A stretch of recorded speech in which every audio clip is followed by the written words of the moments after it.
with a tear in my eye. The cream of the crop.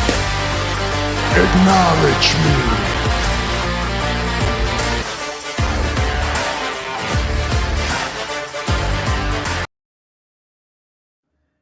Episode 368 of Top Rope Nation alongside Justin Joint. I am your host for this evening, Jesse Velasquez. How are you doing, Justin, on this middle of the December evening?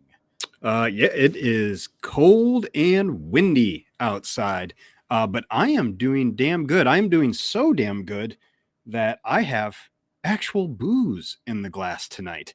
I got some monkey shoulder in the glass in my new Top Rope Nation, which is very nice. Very happy with that. But it's been a damn good day because Spurs pulled a win out of their ass against Man United. The Timberwolves are welcoming back Cat tonight, so we're hoping for a bloodbath there. Hopefully the Timberwolves can get it done over the Knicks. And I'm excited for a comic book movie for the first time in years. Superman looks fucking good. The trailer was just released today, and I'm very excited. I was a Superman kid growing up. He was the first of probably any kind of mythological superhero that just really grabbed my imagination. I grew up with this giant Superman poster on my door. I actually have a picture that I drew when I was, probably about my kid's age of Superman that my aunt found and framed for me. So yeah, I'm pumped, man. I think it looks, were you a Superman kid growing up at all? I was. I'm trying to recall, because I'm a comic book kind of nerd, in like what was the first action hero that really caught my eye, and it might have been him. He just never truly stuck with me after that, and I never cared about DC, Marvel, who was superior. Yeah. Much like WCW, WWF, it was it's irrelevant to me now. So yeah, definitely a Superman kid. And I used to fly my son around the house like Superman when he was an infant. Oh, hell yeah. Got to do that. Yeah. Dude, I was such a fan of the boring white bread superheroes to the point where, Superman was my first favorite. And my favorite X-Man, Cyclops. I'm that guy. Cyclops was my, now eventually it probably switched over to, Gambit and Wolverine, but for a long time, Cyclops was my guy. I don't see you as a Cyclops person. I can't explain it at all other than, maybe he was just the leader and I don't know. I guess I just liked the rule followers. It's almost like Leonardo was your favorite Teenage Mutant Ninja Turtle. Which he wasn't. Michelangelo was. Michelangelo was mine as well.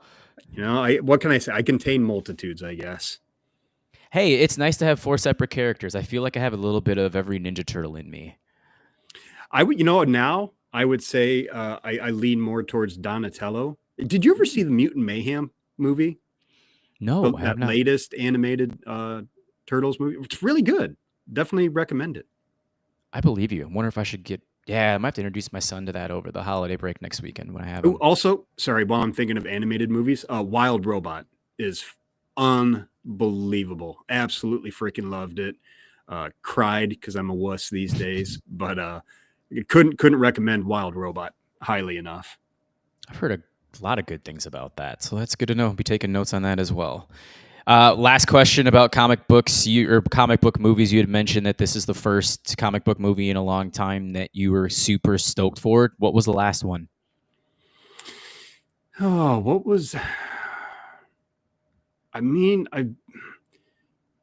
honestly, I think I was kind of excited for Flash just because of Michael Keaton coming back, and then I ended up kind of borderline hating that movie. I'm trying to think of more like probably the Doctor Strange. What was that? Into the Mouth of Madness. Mm-hmm. And maybe that's what ruined it for me because I was really pumped for that, seeing, Sam Raimi's version of a Marvel movie, and just wasn't what I was hoping it could be. Which, I still liked it, but they just slowly degraded in quality, in my opinion. Basically, they probably should have just ended everything and started from scratch after Endgame, because there was no way they were ever going to top that. And the TV shows outside of WandaVision. I didn't think were all that great. Yeah, that was the very first one, if I recall, too. 'Cause I have not caught on to any of those. I said it. They should have ended it after Endgame. You don't. Yeah. At this point, they're just trying to make money for the sake of making money and cashing in on Marvel's name.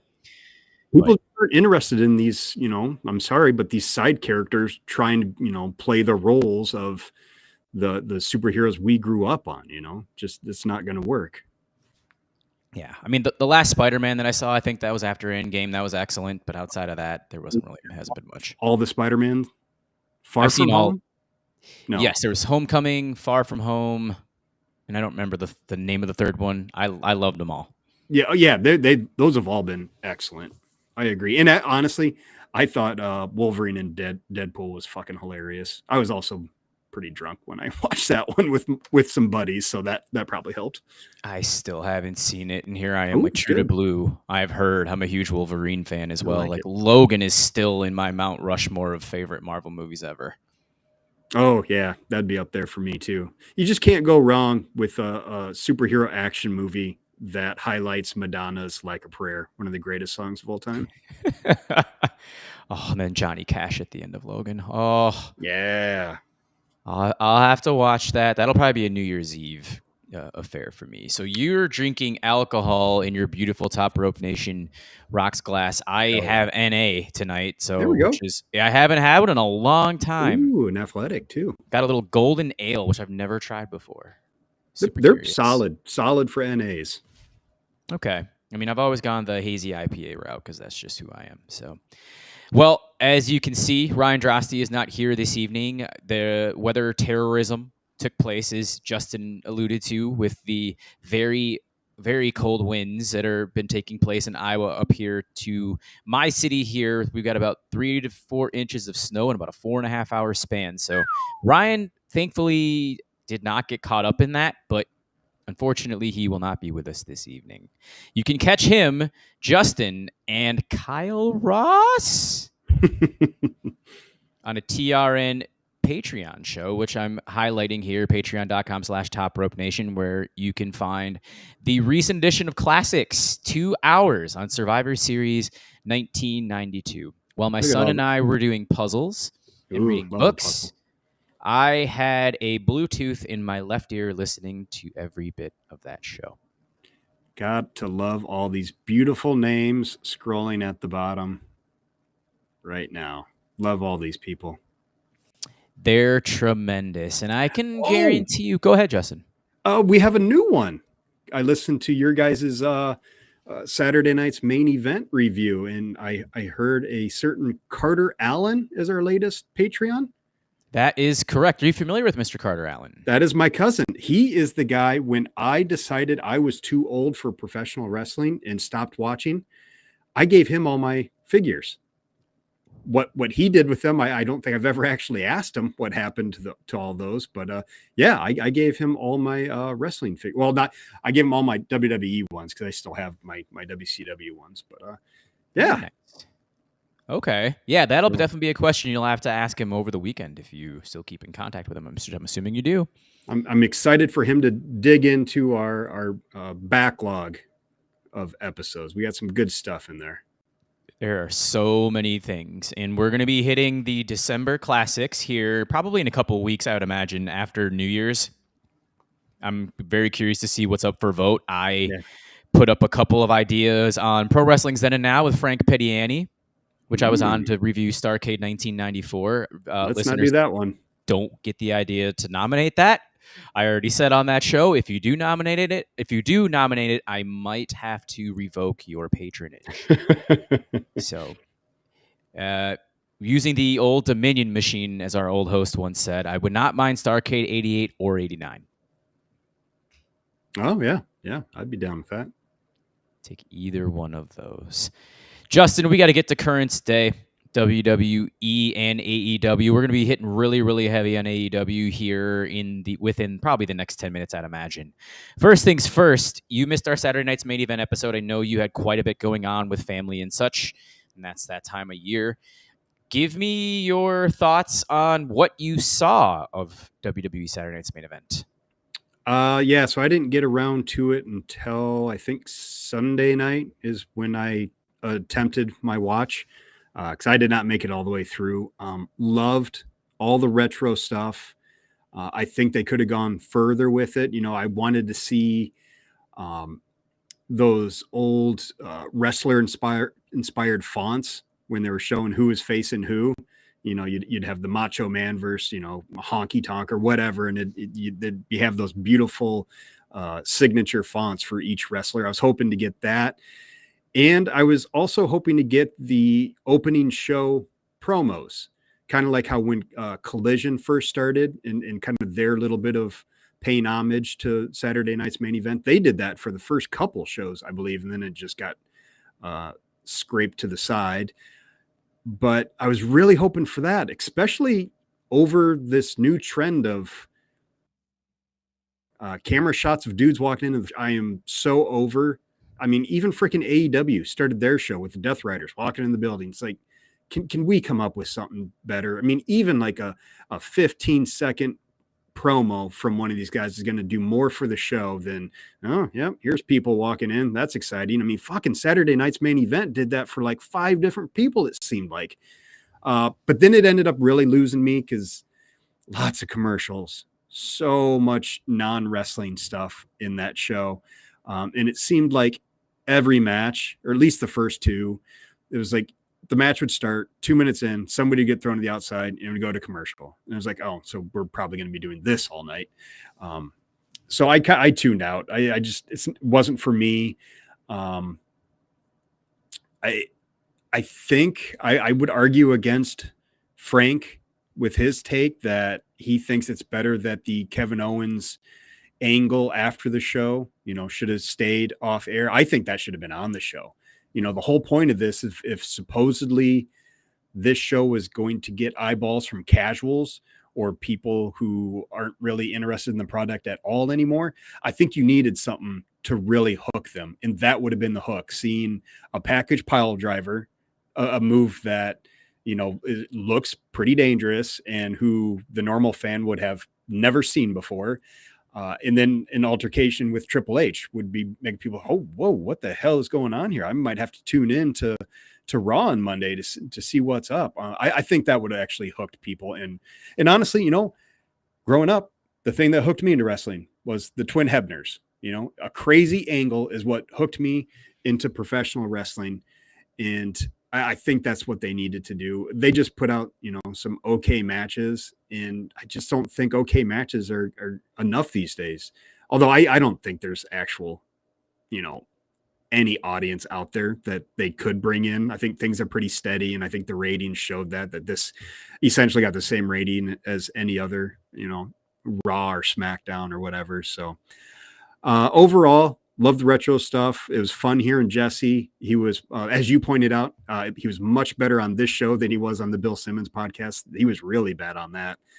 Really got me concerned for Saturday night's main event. But yeah, I'd say C for what I saw. C plus maybe. Fair. Yeah, I know Brian Koval mentioned it in the group, which I talked about on Saturday night with the 2 minutes of in-ring action immediately cut to commercial. It happened in all 5 matches. So props to our guest, Jay Schmitz, by the way, for taking inventory of ring time that night and giving us the lowdown there and just how everything was in kind of fast forward, rushing through things. Take away one match would have been easy. And then what you do from there is, you stagger the times of your commercials, as opposed to what you gave the audience, which just for people like you and quite a few others from what I've heard, it didn't sit well. Yeah, I agree with that. Get rid of one match, maybe give some extra time to one of the others. And I think it needed a big title change. I was happy to see Chelsea win the Women's United States Championship, but that's not enough. I think we just needed something bigger, whether that be a big title change to end the show or else actually showing the footage of Kevin Owens. Oh, I know. Like I said, I would have definitely upgraded it for me for at least a third of a grade for sure, just to keep furthering that. And then coming up here, which I'm going to lead into kind of a question that'll get us from WWE to AEW. I'll first talk about WWE moving to Netflix here on January 6th and how they're loading the card, which there are 4 matches announced right now. And let's see if any of these at all tickle your fancy. This one does not. A tribal combat match between Roman Reigns and Solo Sikoa. No, don't care. So Solo has gotten way better over the course of the last year. I mean, he's miles ahead of where he was, but they've just done too much damage to his reputation in my eyes to actually see him as any kind of viable threat. You and I both, we definitely agree there. So let's just hope that they end this. I hope that this is like the end of it where Roman defeats Solo and they just get... Oh, what about Dwayne Johnson? I'll ask that question as well. Do you think that we'll see him on this Netflix episode? Yeah, sure. Why not? They're loading it up. It's in Los Angeles. So yeah, I was going to say it should be the blow off for the Roman Reigns and Sikoa feud. And it should be the transition into the Roman and Rock. 110%. The only transition I care about from the inferior bloodline faction is where does Jacob Fatu go? Oh, yeah. Yep. The rest of them, yeah, they're pretty much non-existent. They can stay in the mid card as far as I believe we're all concerned here. People love it. They're totally into this, so I'm sure they'll drag it out for another 6 months in its current form. I know, with all the gateways, and then the Usos came back, and then Sammy came back, and now Sammy obviously got involved with Drew. That was a tremendous match I felt on Saturday night's main event. Wish it had gotten a little bit more time nonetheless, but yeah, I think it's just completely time to wipe that entire thing clean. And I think with the interjection of CM Punk at Survivor Series, there's a potential you can kind of break that story off. And speaking of that as well, we're finally getting the singles match between CM Punk and Seth Rollins. Stunned this isn't being saved for Royal Rumble or WrestleMania, but I suppose, what's really the difference when those aren't on pay-per-view? It's not like you're making any extra money. People, who are going to those shows are going to go to those shows, whether or not that match is on it. So yeah, I can see why they're putting it on this show when they are really trying to get new eyeballs, trying to get that Netflix audience to watch this show. And that's honestly the biggest match I think they could put on for this show. I mean, a possible match. Like obviously Rock and Roman would be much bigger, but they're not going to do that on a Raw. So color me curious about this one. You and I both, especially since they've tied in some great loose ends over the last decade, even in the last year when I know with Michael Cole holding back Seth Rollins at Survivor Series 23, we put the parentheses on holding back, but just how serious and just how furious Seth looked, I think, in the moment. You wondered where it kind of draws the line. And over the last year, I mean, he's been trying to get to CM Punk at some point in time, but at one point, Punk said, you have what I want. Now that you don't, you're completely irrelevant. Get the hell out of my way. And Seth's like, no, it doesn't work that way. Your ego's so damn big. You shouldn't have been here in the first place. Which, by the way, the promo on Monday night with Seth Rollins and CM Punk had some harking similarities to a certain Hangman Page CM Punk promo from Double or Nothing. Oh, really? Double or Nothing. Oh, yep. I did not hear that comparison. Now I might need to watch that because I heard the brawl was actually pretty good, that they really got after each other. But the things that I had seen about the pre-match back and forth, nothing really teased my nipples all that much, if you will. Because when Hangman made that allusion to where he alluded to CM Punk just saying, I'm going to save AEW from you. Mm-hmm. Seth kind of tied those things into his promo on Monday night as well. I wish he should have brought up Colt Cabana and asked him how he was doing. Yeah. No, like Seth Rollins and Logan Paul have both been kind of taking a page out of Hangman Page's arsenal, I'd say, over the last couple of years in different ways. Yep. Hangman's been calling it out recently. Yeah. Great skeet from Hangman. You love to see it. Leaves his plants, yes. Outside of that. There's 2 women's matches on the card. Speaking of another feud that has to end Liv Morgan, Rhea Ripley for the women's championship. Put it on Ripley. Move on. Kind of like with Saturday night's main event. If you want a big hook, start with the title change. Yeah.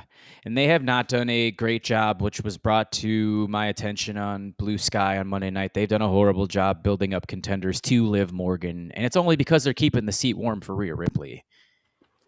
Is Rhea going to have the same problem when she takes that title back? My assumption is probably yes. Yeah, probably means that you've got more than a quarter of the, probably about half the women's roster either engaged in the tag title scene or the mid-card title scene. That is correct, which again, the United States Championship, as Justin said earlier, was won by Chelsea Green. Yeah. We have the Intercontinental Championship now that will be decided on Netflix. And your four people that are left are Dakota Kai, should be wrestling Zoe Stark. Kairi Sane was injured, so Io Sky / Io Shirai took her place, and she'll be wrestling Lyra Valkyria in the other semifinal. Io taking a step back, kind of odd.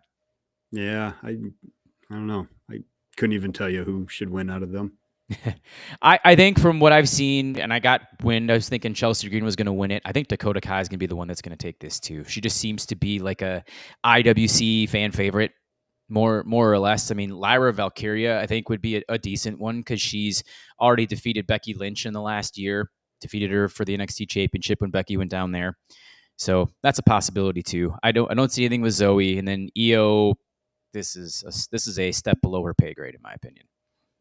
Yeah, I mean, if I had to pick one, it'd be her, but that's just because she's my favorite out of all of them. No other reason than that. Hands down. And again, that 7-8 minute match she had with Liv Morgan, I mean, it was a pretty cool sprint. So, I mean, yeah, she still got it in the ring. Just a matter of giving her the opportunity to do so. Now, the thing I'm looking forward to most, well, for one, just to, if Netflix can handle, the eyeballs that will be on a live program, which I'm sure they can. This isn't, Tyson and Paul, but I'm excited to see the Intuit Dome. Is it Inuit or Intuit? Fuck it, whatever it is. The Clippers home. Excited to see that. Usually you cannot tell what arena is, a show is on. Maybe sometimes if the crowd is behaving in certain ways, if you have a hot one, you might be able to narrow it down to a few places, but very excited to see how that place looks for a wrestling show. We agree. Have you watched any Clippers games this year? I tried watching one. I fucking hate James Harden and find his style of basketball unwatchable. So I tried to watch, and frankly, from the camera shots I was getting, couldn't even tell that it was in that place. But with a wrestling show, obviously you're going to get a lot more shots of around the arena. So looking forward to it. So will there be more laziness on this premiere episode of Raw, or from what we see on James Harden on a nightly basis? James Heron was his name for a long time because he plays no defense. That's awesome. Oh, so gross. All right. Kind of transition to AEW with this question as well. We mentioned that WWE will now be on Netflix exclusively. You have AEW now going to simulcast TNT and Max. There was some news today as well that they're going to be moving, I believe, the first couple of months worth of Dynamites be on the Max app. They're going to move most of the pay-per-views right away. I'm assuming that's probably going to be rolled out here over the course of the next year. I thought it was just the 2019 Dynamites and pay-per-views. Okay. The way I read it, that's how I interpreted it. Hopefully I'm wrong, because there's a lot of stuff I want to go back and watch. But besides that, it was just going to be the last 2 or 3 months from the current product of both Dynamite and pay-per-views. Okay. So, I mean, again, slowly but surely they're going to start rolling things out where I don't know if you caught this, but with Netflix and WWE, when Peacock just shelves everything, there isn't much going over to Netflix. And I don't know what's going to happen here with AEW. Oh, fuck, dude. That's not cool. No, we had talked about bringing back physical copies of things. Well, I guess I'll be able to cut the cord on another streaming service. Goodbye, Peacock, even though I did use it to watch Conclave the other night. Good movie, by the way. I might have to catch that as well. I know I got to figure this out because I have Sling, and the only thing I use it for, to tell you the truth, is Dynamite and Collision. Gotta love it. You got your priorities straight, man. Yeah, exactly. I have Peacock, and I'm probably going to shelve that. So you can probably count me as someone who's going to convert over to Netflix and Max, and I'll probably just keep those. Call it good. Hell yeah. Been enjoying my Showtime recently, though. Let me tell you. Is that Paramount? It is. Mm-hmm. Yeah, don't have that one. Haven't pulled the trigger. Got one more month left of it. I caught Dexter's New Blood, which, getting off topic here, loved it. I heard Landman is phenomenal. That's the show I would like to watch, but I'm not about to pay for another streaming service unless I can bail on another one. Got to figure out, how much these things cost. Oh fuck! I can't get rid of Peacock even if WWE leaves. That's how I watch a bunch of Tottenham. Oh, that's right. EPL's on there. God damn it, son of a bitch. Do you hear that, EPL? You got to figure out a different way to just stream. How about I don't know. I digress there. So, yep, AEW's making that move, as Justin alluded to. Give me your thoughts overall on that, and obviously it's going to be seen as a positive thing because more people will be able to view the product. How many more eyeballs? Just kind of give a prediction. What do you think? I just don't think anything. Like, just like with Saturday night's main event and with, the Netflix deals, just I think you kind of have the audience you're going to have. It's just right now the product is so hot because people are really into it. They're engaged emotionally. They're spending money on it. Going to the shows, at least with WWE, maybe not so much with AEW, but I just don't think it's not gonna make any kind of huge difference. They're not gonna, months from now, they're not gonna be at double their viewership because they're on Netflix or they're on Max. I just don't see. My dad would sit with me during the Attitude Era and watch Raw. He's not going to fucking be even somewhat curious about, oh, what's this? WWE's on Netflix? Oh, this AEW. I think my son's really into this. Maybe I should check this out. No, he doesn't give a shit. He's not going to watch. He hasn't cared since, the late 90s. And I just more than a transition to a popular streaming service, the only way either one of these promotions are bringing in more or, casual eyeballs is they need a Stone Cold or a Hogan. They just need a super duper star who transcends the sport. That's what's going to bring in eyeballs, not streaming services. Yeah. No, we definitely agree. Not only that, this is a question I'll ask probably on the next podcast when Ryan's comes back. But did our generation drop the ball when it comes to viewing on television? Because my parents and my grandparents were hooked on pro wrestling like way back in the day, and then now you're seeing the generation below me, and they don't really care. There's just so many other things that they're just really into, as opposed to pro wrestling. It's just not for them. There's just so much more going around to distract us than, what we had growing up, when some of us only had 2 or 3 channels in general. So we could only watch so much. We could, we had to go to the store to rent things to watch. We didn't have 5 streaming services. Video games are way more abundant than they ever were before. So yeah, just the world is one giant, distraction. So much tougher to bring in new eyeballs. Gosh, that'd be an interesting dissertation for a graduating PhD student. Just the fall of professional wrestling viewership and just really digging into it. I'd almost want to figure out somebody that's like in their 22, 23 years old and just with an addiction to the sport that we love so much, and say, hey, can you do this for your dissertation? I would absolutely love that. AEW Dynamite. All right. Let's just hit it right away because I've watched the match twice now. Continental Classic, Will Ospreay, Darby Allin. Thoughts first and foremost. Tuesday on the Top Rope Nation Facebook page, I posted about Mark Briscoe versus Kyle Fletcher being the match of the tournament for me. And 24 hours later, that post had aged like eggs left out in the sun, drenched in milk, because not only did Darby and Ospreay easily have the match of the tournament, and of one of which I do not think will be topped, they had a match of the year candidate. They had, I think, with I haven't done my research, but will most likely be the best match on TV for the year. It, like you, I've watched it twice because I had to show my son tonight because it's his two favorite wrestlers.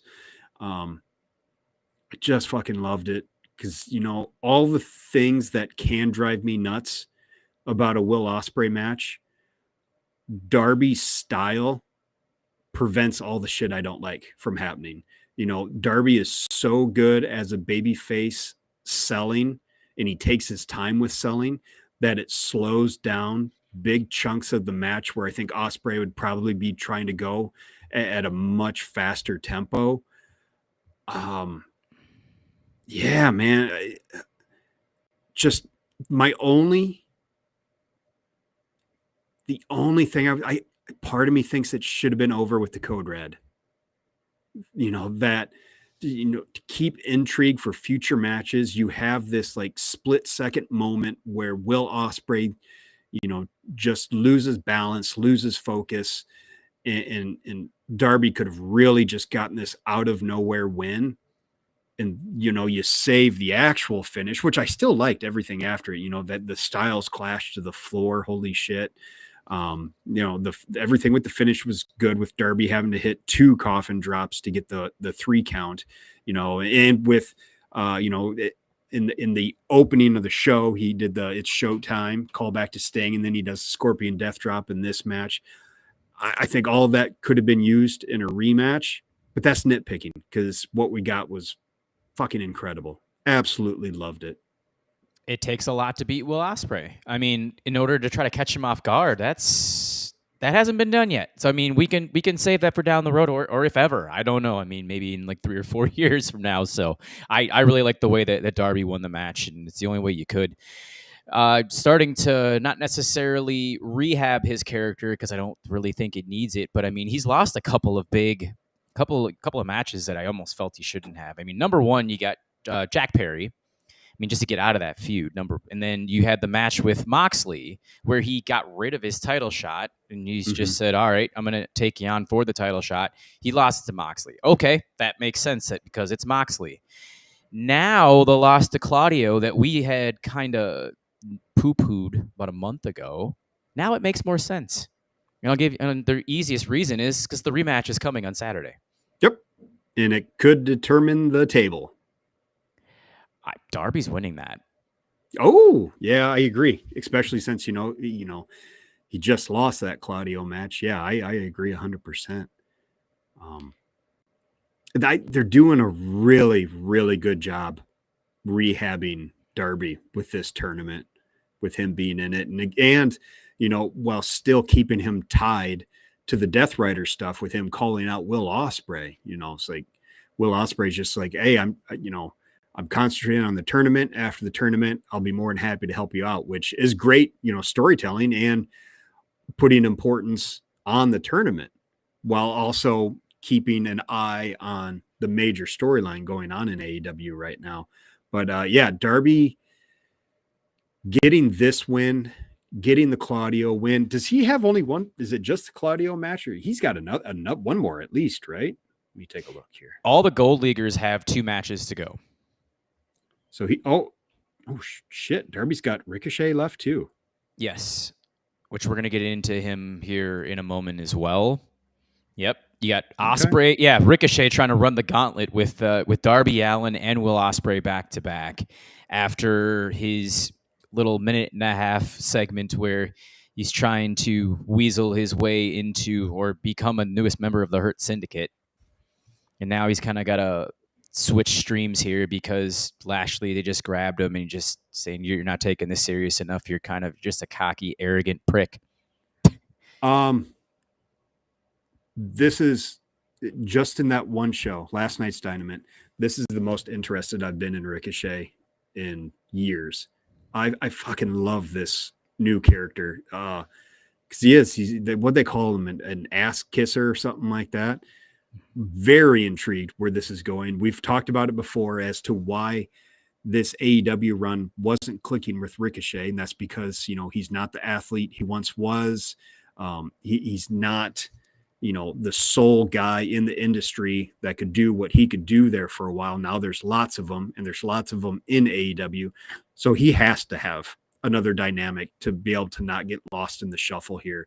And this is working so far. I like this little kind of head up his own ass coward in a way.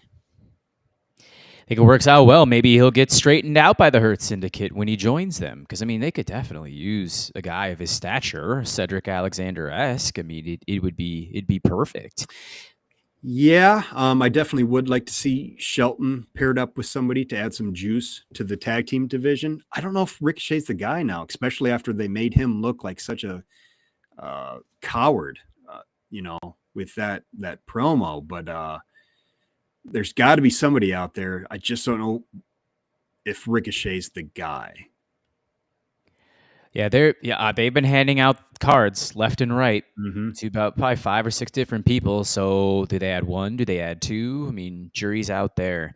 Ricochet just is a weirdo. Let's just be honest here. I mean, it's just the way he's been over the last decade. He even inherited Jadakiss's laugh a couple times last night. So oh god, and that's so obnoxious. I love it. No, I'm completely with you on that. I kind of got sidetracked with Darby and Ospreay. I want to go back to that just because not the contrast in styles, but Darby I think he turned it into warp speed for the first time in a long time for me, and that's what really made this match. He sped this up to where Ospreay had to play catch up, and it worked so well.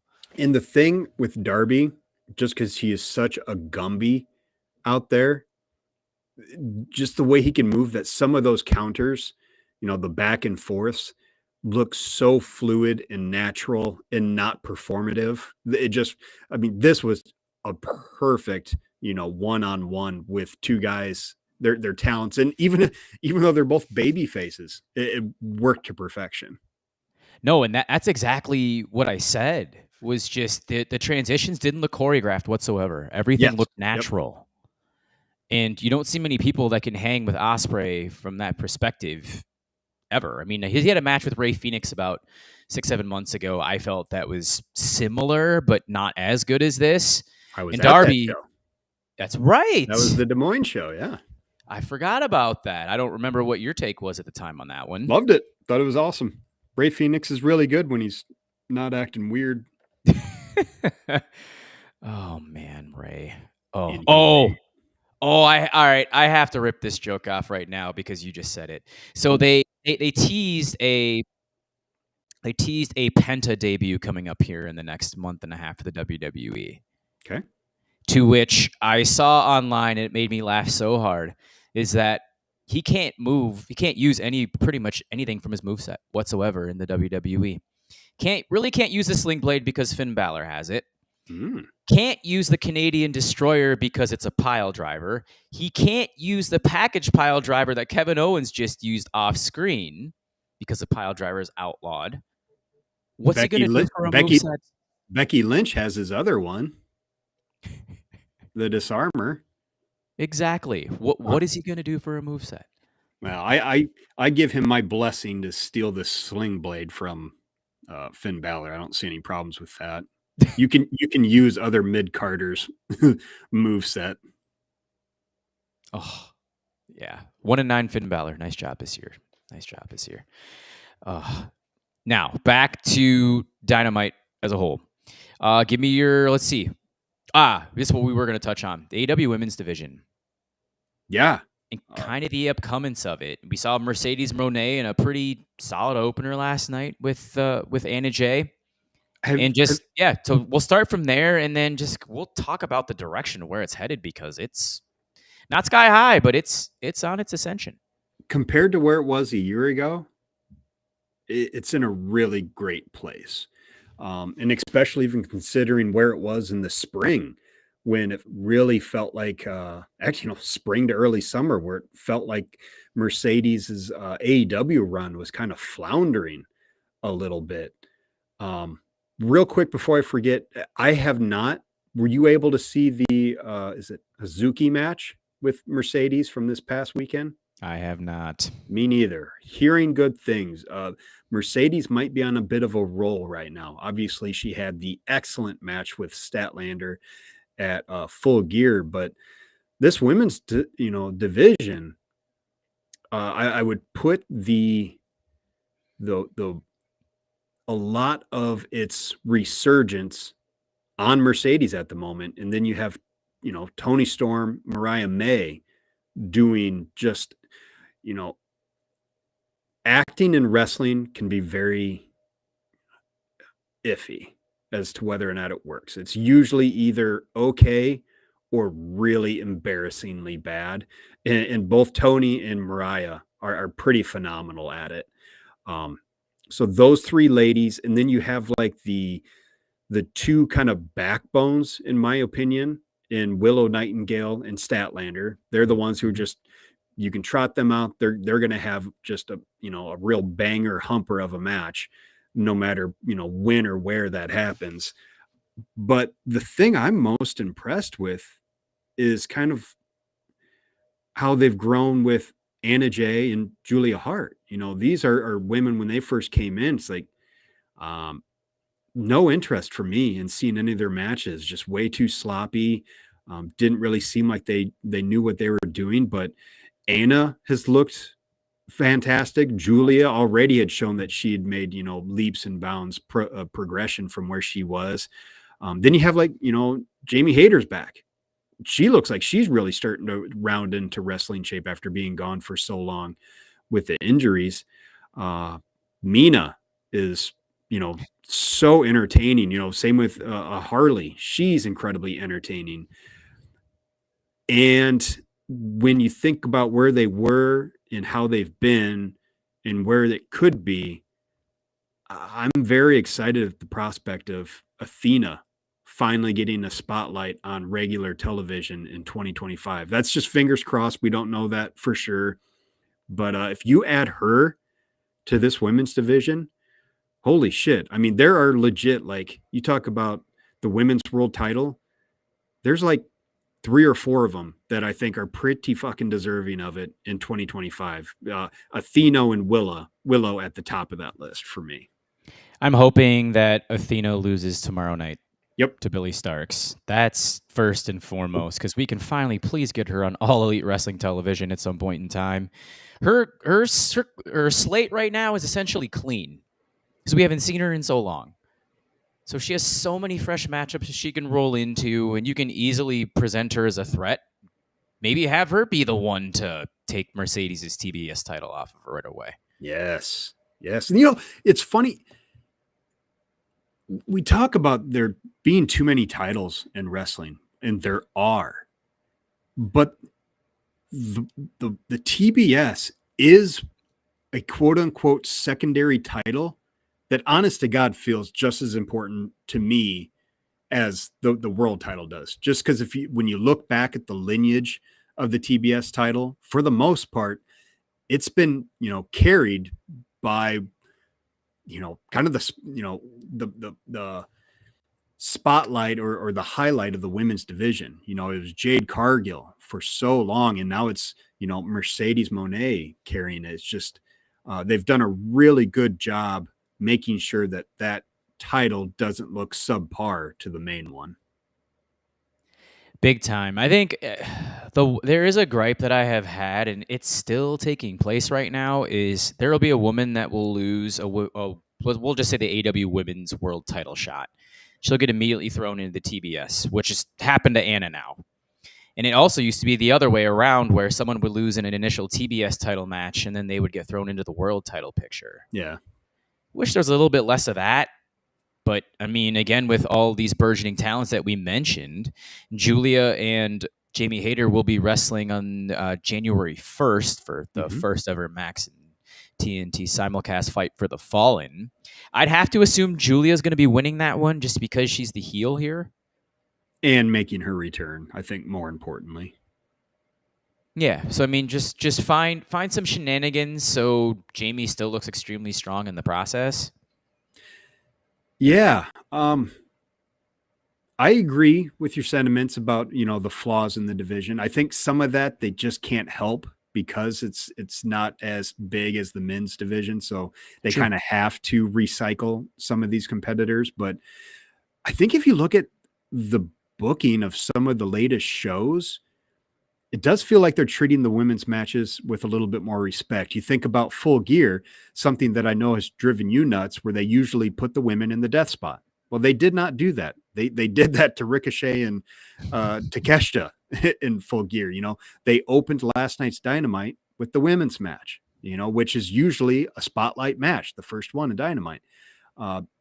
So hopefully those are trends going forward that won't just, die away, that these are lessons that maybe Tony has learned. But you would agree with that, right? It does seem like he's putting a little bit more respect on the division. It's taken a long time, close to 5 years. Yeah, slowly. Yeah, I will say that it's taking not a giant step, but it's definitely taken about 3 steps forward. There is zero question about that. So yeah, no, I'm going to actually get into this from Sean as well. Do you like Tony Storm's amnesia right now? Yeah. Under almost anyone else, to my point about acting and wrestling, it'd probably be fucking horrifying. The kind of stuff, if somebody you live with who doesn't watch it walked in while you're watching it, you'd probably, start crying and apologizing. Tony's excellent in this role. I am super intrigued. It's obvious to me, at least, that this is timeless Tony playing, the rock star Tony Storm. And I'm all in. I want to see where this goes. Erased herself from history. Oh, that promo last night. I'm a rock star.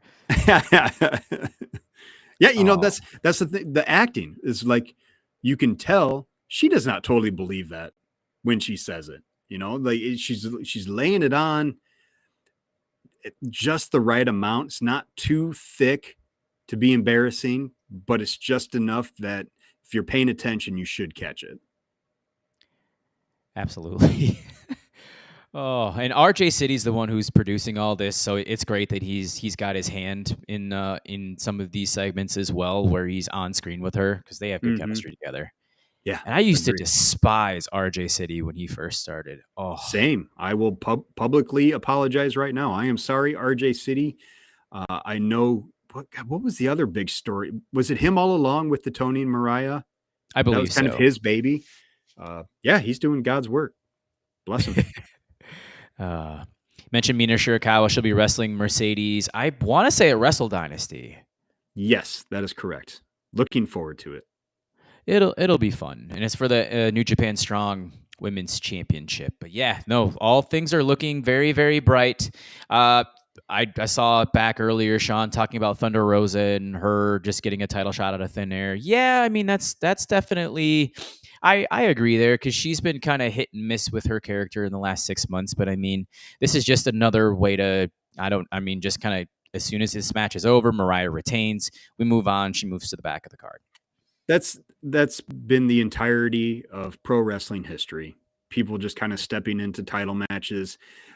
It's more of just one of those things where when they do a good job of pushing somebody into a title match, let's praise that. Let's not get too worked up when, somebody who probably doesn't deserve it gets the title shot.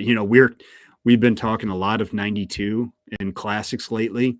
And you think about some of the douchebag, nobody mid-ers who were getting shots against Brett as soon as he got the world title. It's like, let's calm down, everybody. This has been the entirety of wrestling history. This guy's not a douchebag by any stretch of the imagination, but Papa Shango did get a WWF title shot on Saturday night's main event. He did. He did indeed. And Brett put him in his fucking place. with the sharpshooter. Love Papa Shango. The Continental Classic. We'll go over the tables right now. Yes. As they stand, let's start with the Blue League first because they actually have the vast majority of their matches are complete. Kyle Fletcher's at the top with 9 points. Kazuchika Okada has 7.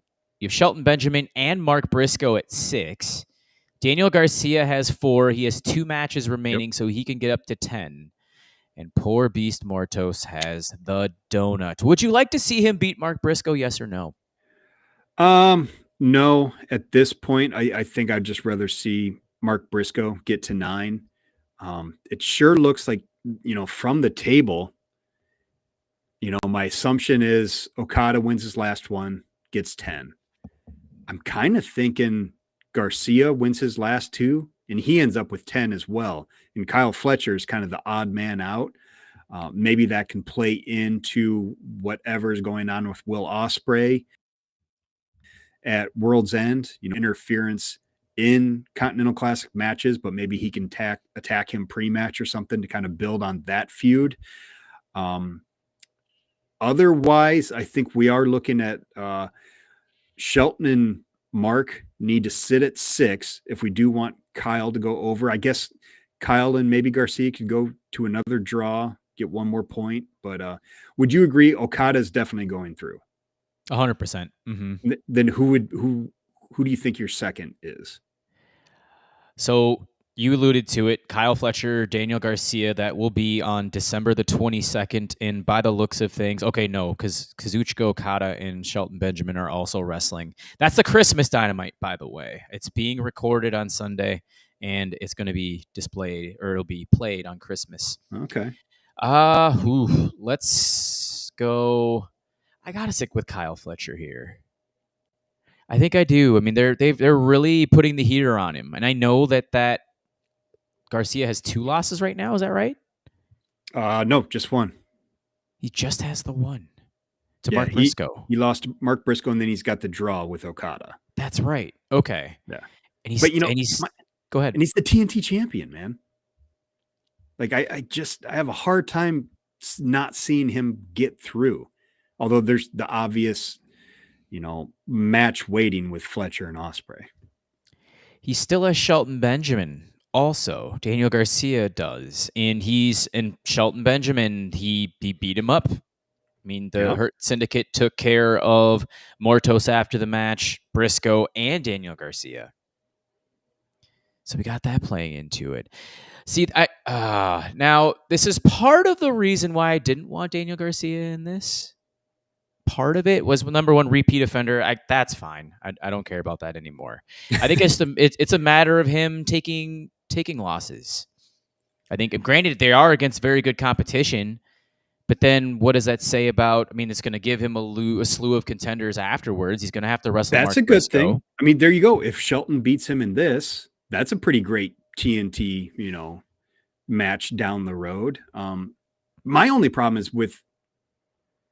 as being the TNT champion, if he doesn't get through to the pay-per-view, which, that's why it's just a bit of a conundrum for me as to whether that's going to be Fletcher or him. The intriguing matchup, waiting at World's End is Fletcher and Ospreay. That, I'd assume that would be the, I guess, number 1 versus maybe 2.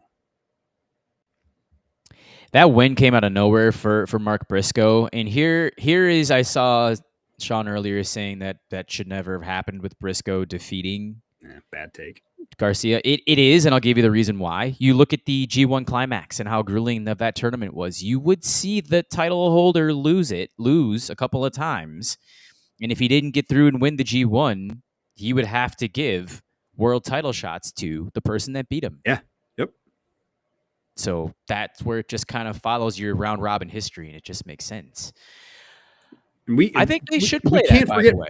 Briscoe was just the Ring of Honor world champion. He is absolutely beloved and respected by everybody in the industry.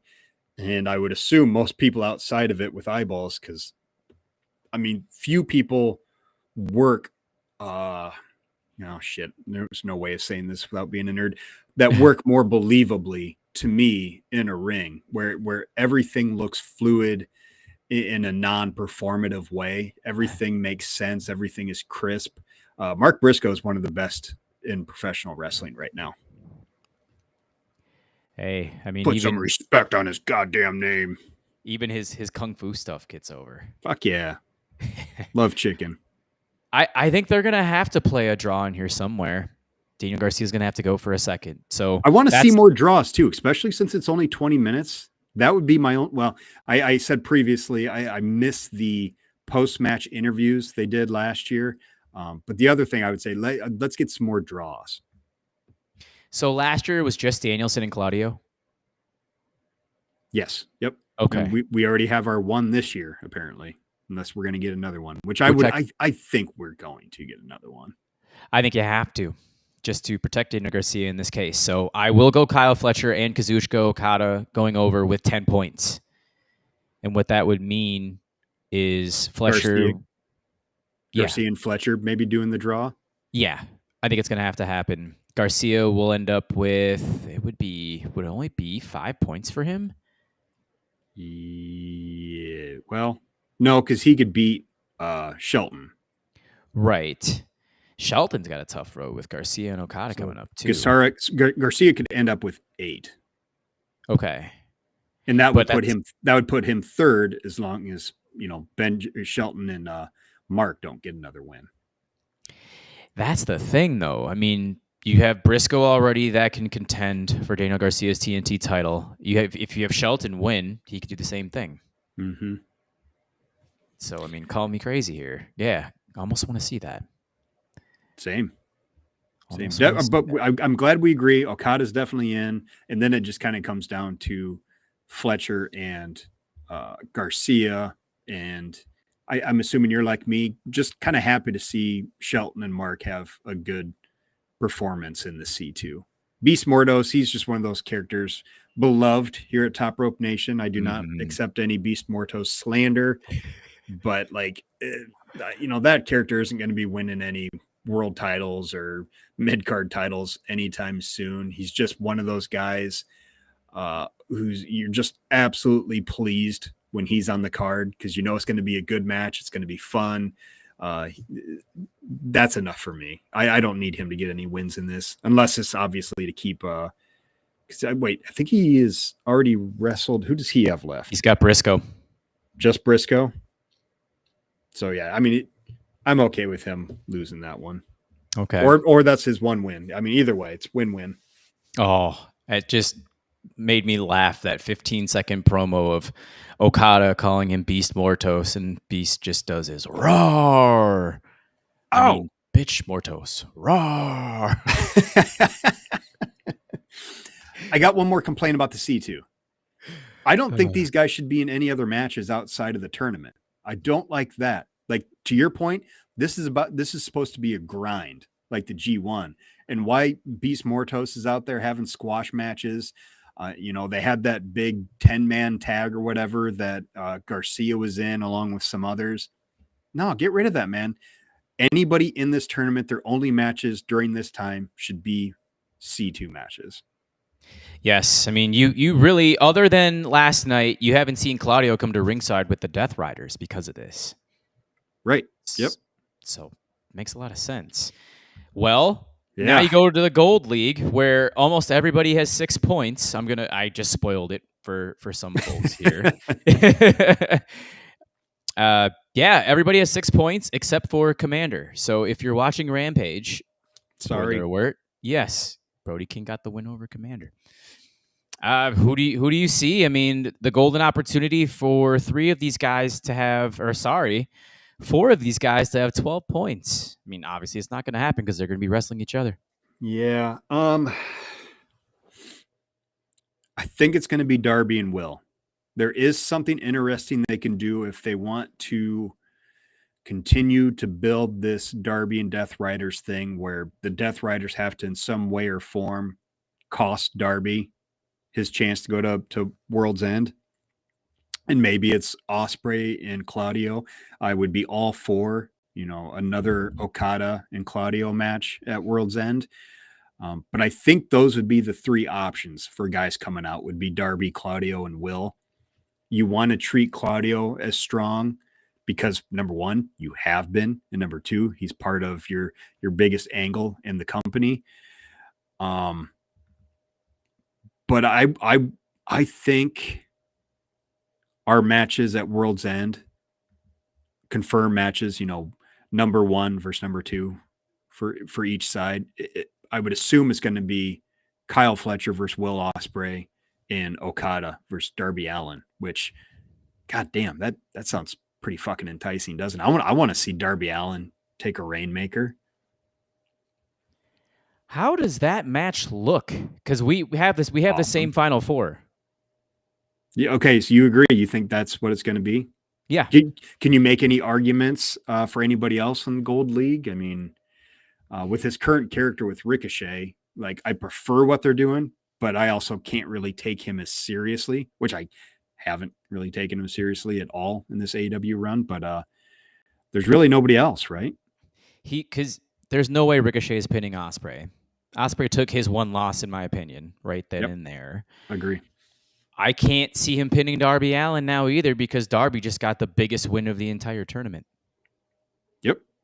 I think they're kind of resurrect his character from what you had been talking about in the fall of him being the guy to dethrone Moxley, and they're going to go all in with this.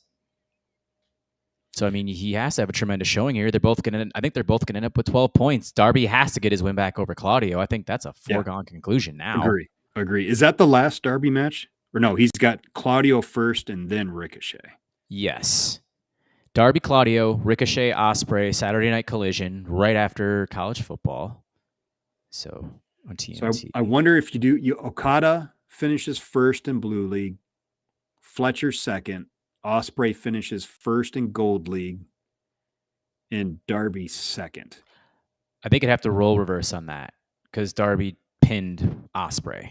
Well, okay, sorry. I guess in my thinking, I'm wondering if Darby will go to a draw with one of these guys to give Ospreay the clear win. Ricochet. If there's, because Ricochet has Darby and Ospreay left. He's going to lose to Ospreay. And then, so just one more point would put him at 7. Yeah, I think that makes sense. I like that. So if Darby beats Claudio, puts him at 9, and then he's got Ricochet left and just outlasts him, basically, that can, keep Ricochet somewhat strong. And they split a point. I don't hate that scenario. And let's see, let's call out Trevor Mann right now. Let's see if he can step up his game, especially after what he saw from Darby Allin on Wednesday night. Yeah, he's a long ways from that. Good grief. I mean, I think that was I have to span back 5 years. Was that my favorite Darby Allin match? Fuck, man. He's having one hell of a 2024. I mean, he really, I know you and Ryan have not been big on the idea of him being AEW World Champion. But, I mean, if you want to talk about people, quote unquote, deserving it, a world championship in general, I mean, you talk about AEW and WWE, the only names that spring to mind would be like Darby Allin, Sami Zayn. That might be the end of my list. Just for number one, Darby's not going to be around long, man. Not the way he wrestles. And Jesus Christ, that coffin drop onto the fucking side of the ring. Holy shit. The sound that made, god damn. He does that bump all the time. And I cringe every single time he does it. My God. He could die at the top of fucking Everest this spring. So let's give him his world title, man. It's probably going to get taken away by Christian Cage immediately anyways. Oh, no. Yeah, I don't like that either. I'd much rather see Darby as world champ than Christian. And I love Christian more than I love Darby. But yeah, man. I'm becoming more and more pro Darby getting this world title win. They're planting the seeds right now. He like I said, he just beat arguably the most over guy in the company. Yep, agree. And it didn't look hokey to me. I think it was well deserved. It's coming from the biggest Will Ospreay fan there. So no, we'll see. Like I mean, there's so many stories that you can start to carve, which is gonna make that Dynamite on January 1st extremely intriguing. Do you agree that it's probably going to be the semifinals at World's End? Fletcher, Ospreay, Okada, Darby. Mm-hmm. Does that sound right? Yep. What are the finals? All right, is this all building towards Okada Ospreay? I think so. Yeah, I agree. Which it's going to be interesting what they do with Darby, because otherwise, I mean, shit, give me another Darby Ospreay, rematch for the final. There's some decent scenarios for the outcome of this thing. Losing to Okada is not going to hurt you whatsoever. Yeah, agree. Boy, he's really gotten back on my radar too. I've been outside of the Pac match at Dynasty. His AEW run has really underwhelmed me, but this tournament has started to bring out that old New Japan Okada. It's a tournament. I mean, Okada's one of the best ever. Yep. At it. So yeah, I mean, it's gonna be super psyched to see that. It's gonna tie into the rest of the World's End card. Let's go through the hiccup and all of this before we get to the big main event for World's End. But hopefully they blow off the MJF Adam Cole stuff. Yeah, less said about that, the better. The fucking entire segment was trash. Wasn't very good at all. We had a message from Ryan Drosty because he's trying to catch up on professional wrestling right now. And I had the exact same thought when I watched it, when fucking MJF brought up, Santa's not real. It's like, motherfucker, there are kids who watch this. I think Ryan was watching with his daughters. So now they probably can't watch anymore. I gave a little thanks that my son wasn't watching right then. Obviously, there's the easy write-off of like, well, he's just a bad guy saying bad things, but pretty shitty that stupid picture they put up of Adam Cole. I don't think does anybody any good because it's just going to fuel the haters. And for those that still like Adam Cole, they're just gonna be like, yeah, God, that does kind of look like him, even though we know it's altered. Can't wait for this fucking feud to be over. Sean, I don't think I'm getting too many arguments from you on that one. Cole is definitely in a worse spot right now, and MJF is not really painting a great light on himself either. So, yep. And that's a guy who I've said should be in the world title picture at some point. So, I mean, we'll see what happens from here on, but so many other avenues. Now let's get to the actual four-way that's going to happen. Do you like this whole dissension with Jay White and Orange Cassidy and Hangman Page? They can't unite because they all want to take down Moxley themselves. I get what they're trying to do, with these three guys who should be on the same page to fight and displace the Death Riders because of what the Death Riders did to Danielson and holding the world title hostage.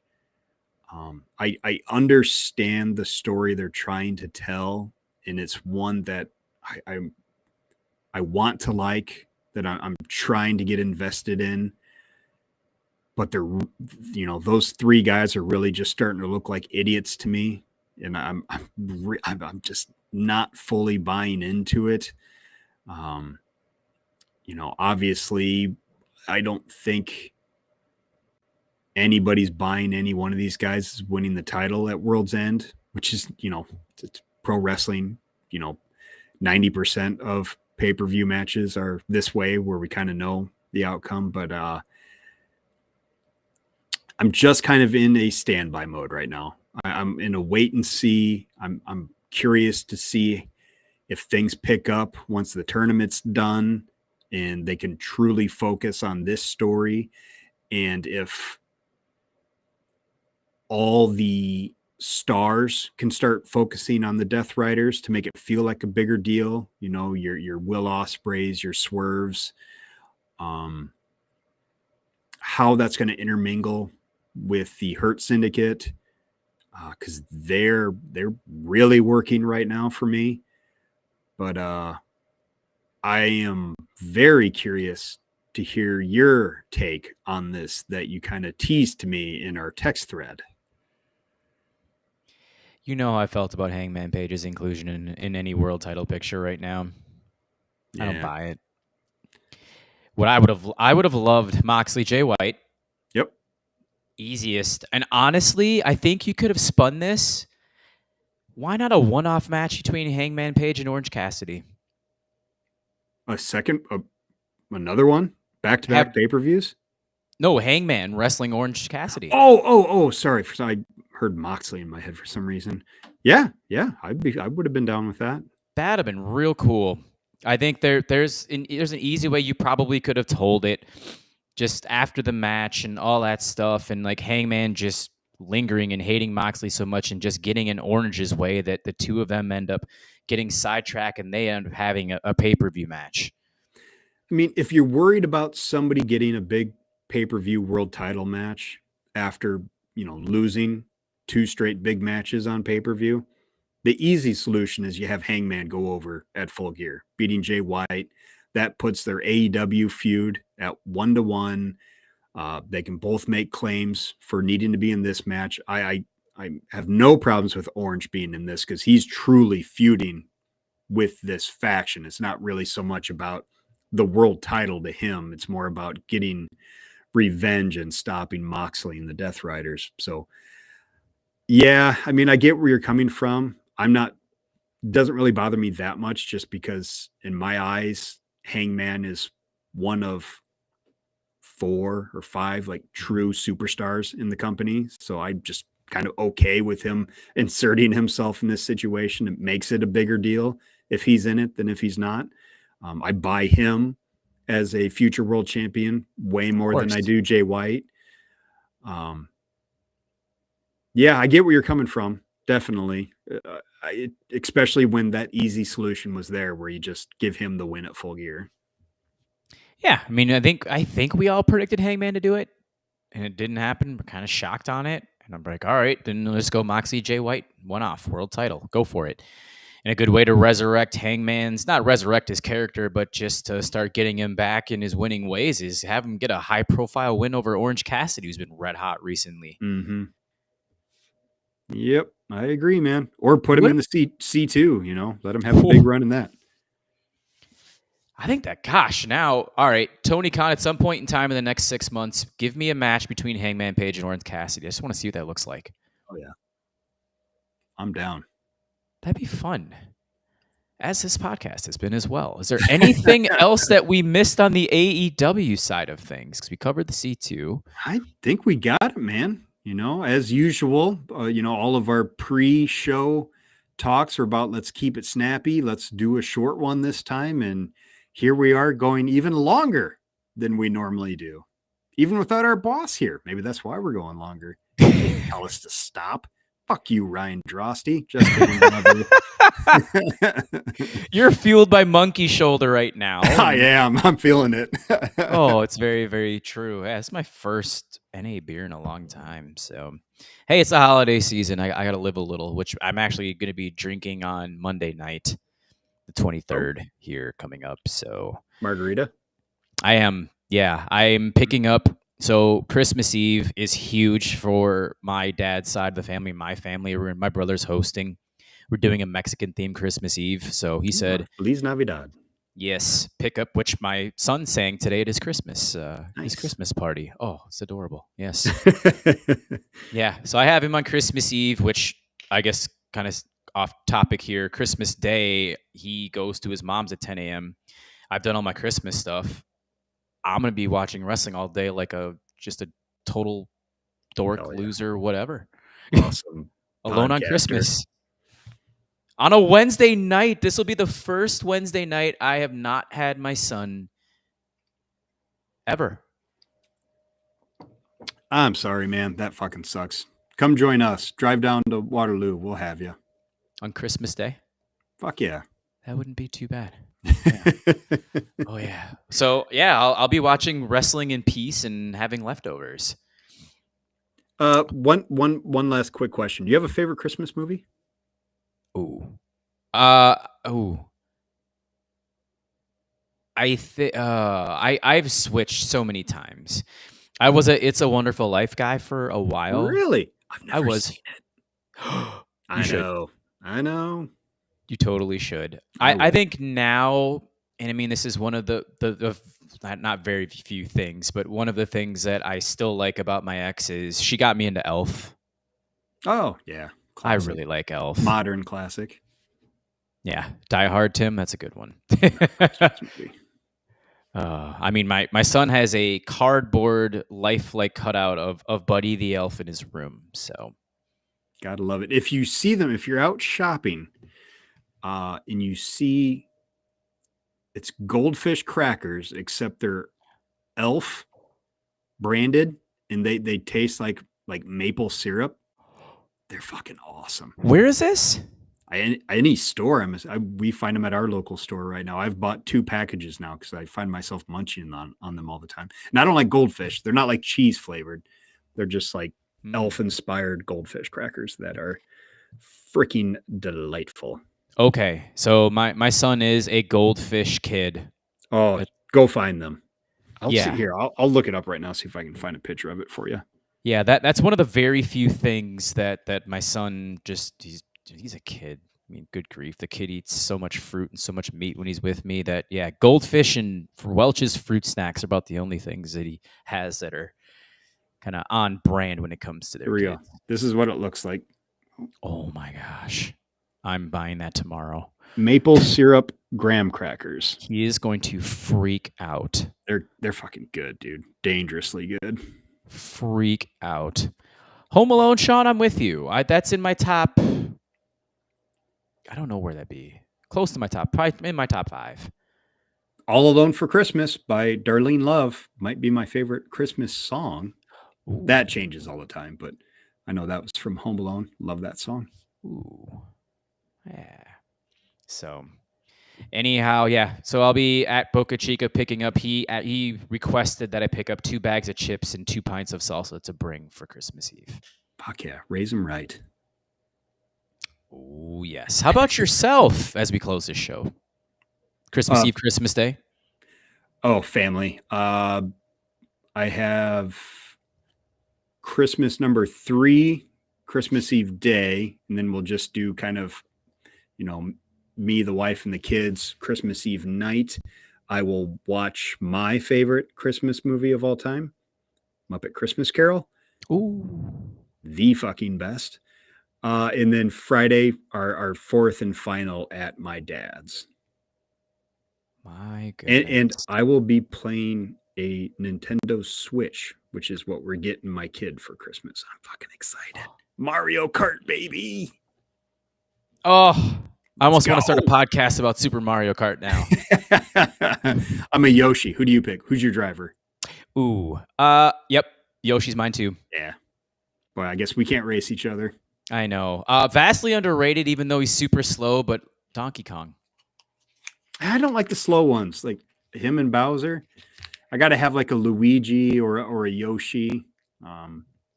Yeah, those are my go-tos. And Toad back in the day, because he was just so conservative and easy to control. Zelda rules. Hell yeah. Oh my gosh, yeah. We could totally get on a tangent. But Collision on Saturday, super psyched for. Hammerstein. Yes. Oh, I know. Hammerstein. And then fucking Friday pumped. night as well for Ring of Honor, which I'll just read the results because the main event is a vomit bag. Although, no, wait a minute. The main event's Athena and Billy Starks. Careful now.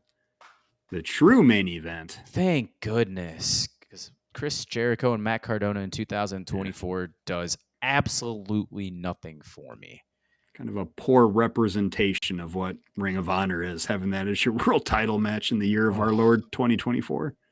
It's so gross. But yeah, there's just so much pro wrestling going on. Normally December post WCW was a lull when it comes to when the WWE was All Alone, 2002, moving forward. And now it's fucking No. hot. It's fucking Both- hot. December rules this year.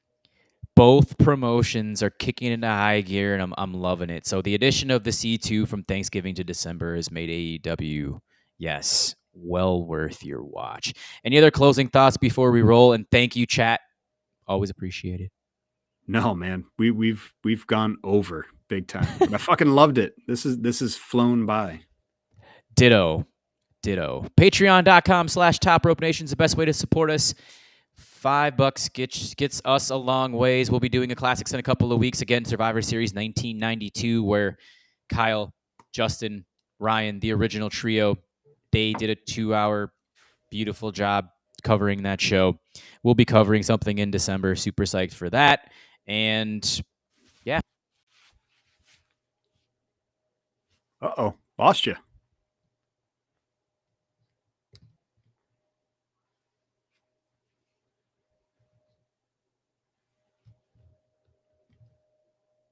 Merry Christmas, everybody.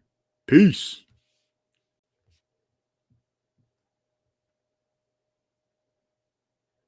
And happy holidays, I should say.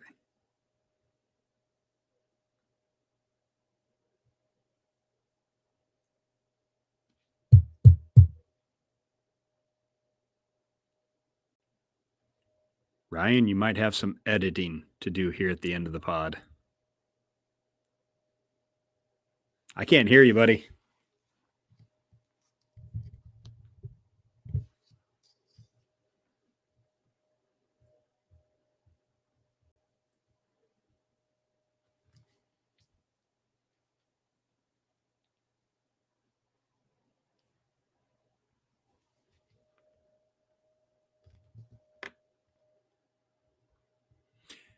So, technology has determined that we need to end this fucking epic Christmas show of Top Rope Nation.